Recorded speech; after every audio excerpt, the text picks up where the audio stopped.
सरगुजा जिले का रामगढ़ पहाड़ धार्मिक और ऐतिहासिक दृष्टि से बेहद अहम है। मान्यता है कि भगवान श्री राम ने वनवास के दौरान यहाँ समय बिताए और महाकवि कालिदास ने अपनी अमर रचना मेघदूत की रचना यहीं से की थी। लेकिन आज ये धरोहर अस्तित्व की लड़ाई लड़ रही है। रामगढ़ पहाड़ पर स्थित राम मंदिर छत्तीसगढ़ की प्राचीनतम धरोहरों में गिना जाता है।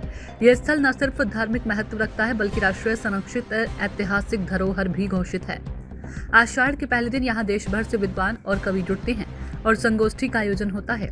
बावजूद इसके यहाँ संरक्षण विकास कार्य रामगढ़ पहाड़ ब्लास्टिंग की वजह से जिसे लेकर राजनीति हलचल भी तेज हो चुकी है। वहीं भाजपा सरकार पर पांच करते हुए अमरजीत भगत ने कहा कि भाजपा सरकार सिर्फ भगवान राम के नाम पर वोट की राजनीति करती है, जबकि रामगढ़ पहाड़ सरगुजा का धार्मिक और ऐतिहासिक स्थल है।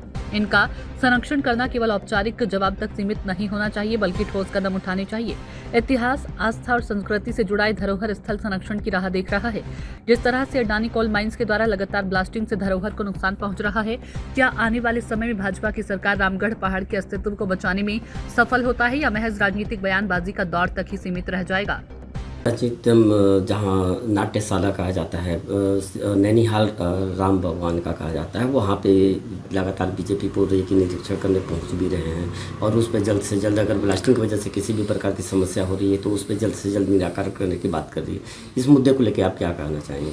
देखिए, किसी रामगढ़ की पहाड़ी जहाँ भगवान राम के आने का अवशेष है, उनका पद चिन्ह मिलता है।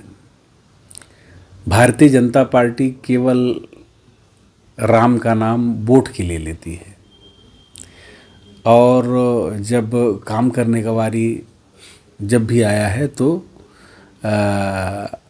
बहाना बना करके बगल से निकल लेती है। रामगढ़ की पहाड़ी सरगुजा का धार्मिक महत्व का स्थान है।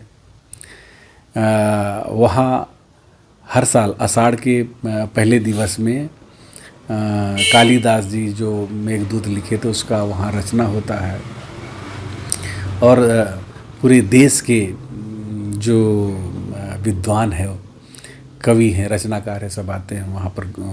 संगोष्ठी होती है। आदिवासियों ने कभी भी इतने पैमाने पे जंगल को नहीं काटा है। आज अगर बड़े पैमाने पे काट रहा है तो अडानी काट रहा है, उद्योगपति काट रहा है, कोई आदिवासी नहीं काट रहा है। इसलिए जंगल का सही में अगर कोई रखवाला है तो आदिवासी है। ऐतिहासिक धरोहर का कोई रखवाला है तो आदिवासी है। और अगर उस संदर्भ में कोई बात अगर उठा है और चाहे वो धार्मिक महत्व का विषय हो, चाहे पुरातात्विक महत्व का विषय हो, उसको संरक्षित करना राज्य सरकार और भारत सरकार का नैतिक जवाबदारी है। उसमें किसी भी प्रकार से कोई कमी नहीं आना चाहिए। अगर भले ही वो कांग्रेस की जनप्रतिनिधियों ने बात को उठाया है, लेकिन उसको जिम्मेदारी से सरकार को लेना चाहिए और उसके संरक्षण और संवर्धन की नैतिक जवाबदारी उनको लेनी चाहिए और इस बात के लिए इंश्योर करना चाहिए कि रामगढ़ की पहाड़ी को कोई नुकसान नहीं हो। रामगढ़ पहाड़ी के जो मुख्य पुजारी है उनका भी कहना है कि हमने लगातार इस मामले को अवगत कराते आ रहे हैं कि ब्लास्टिंग की सुनाई भी देती है और ब्लास्टिंग की वजह से यहाँ पे लगातार दरारें आ रही हैं, लेकिन अभी तक इस मामले में कोई संज्ञान लेने को तैयार क्यों नहीं हो रहा? देखिए, वो तो स्वाभाविक सी बात है।